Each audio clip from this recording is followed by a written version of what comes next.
নমস্কার বন্ধুরা, আজকে সালতার হিসেবে নতুন একটা রেসিপি চাল কুমড়োর শাক। দারুণ টেস্টি একটা শাক, কিভাবে রান্না করছি আপনাদের সঙ্গে শেয়ার করছি। এখানে চাল কুমড়োর শাক কেটে পরিষ্কার করে ধুয়ে রেখেছি, এটা একটু গরম জলে ভাপিয়ে নেব।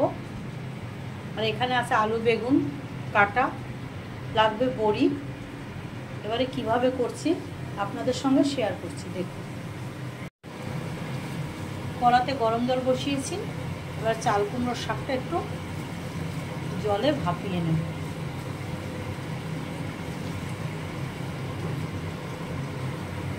ভাপিয়ে নিলে ভালো হয়। চাল কুমড়ো শাকটা সেদ্ধ করা হয়ে গেছে, এবার জলটা সেঁকে নেব। সর্ষের তেল দিয়ে দিয়েছি, এবার বড়িটা ভেজে নেব। বড়িটা লাল করে ভেজে নিতে হবে।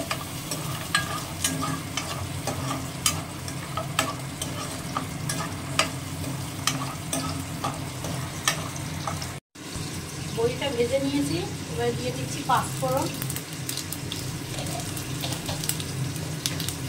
দিয়ে দেবো তেজপাতা একটা, দিয়ে দেবো একটা শুকনো লঙ্কা, দিয়ে দেবো আদা বাটা,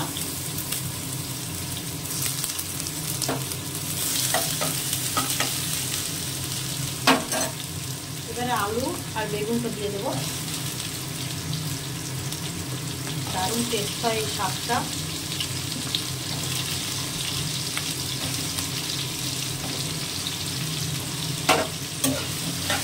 এবারে এটা একটু ভাজা ভাজা হবে।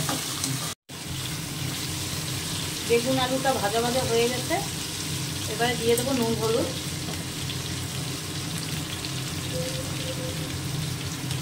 নুন পরিমাণ মতো, দিয়ে দিচ্ছি হলুদ,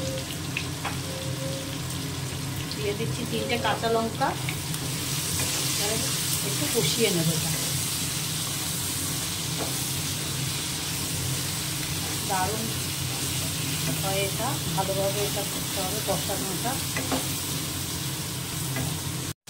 হলুদ নুন আদা কষানো হয়ে গেছে, এবারে সেদ্ধ করার শাকটা দিয়ে দিচ্ছি।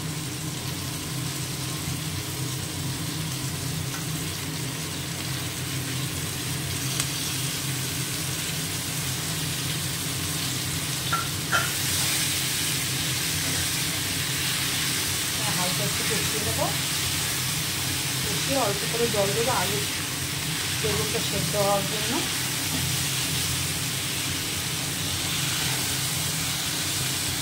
অল্প করে জল দিয়ে দেবো।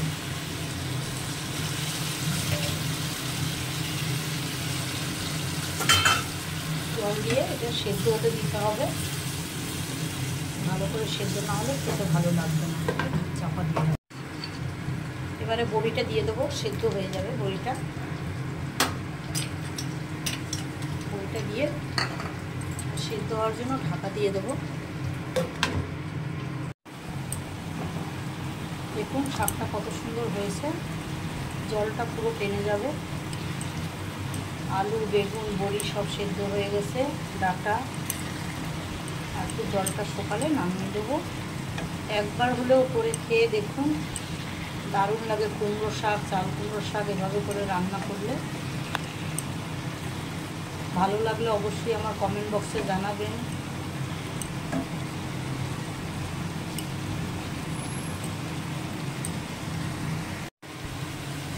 শাকটা হয়ে গেছে, অল্প মিষ্টি দিয়ে দেবো।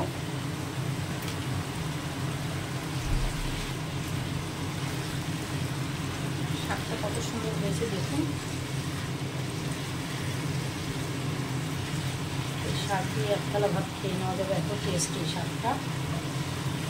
এবারে নামিয়ে দেবো, হয়ে গেছে। বড়ি দিয়ে চাল কুমড়োর শাক রেডি। যদি আপনাদের এই রেসিপিটা ভালো লাগে, লাইক শেয়ার কমেন্ট অবশ্যই করবেন। আর কেমন হলো আমার কমেন্ট বক্সে জানাবেন। আর যারা আমার চ্যানেলে নতুন, তারা আমার চ্যানেলটাকে অবশ্যই সাবস্ক্রাইব করে দেবেন।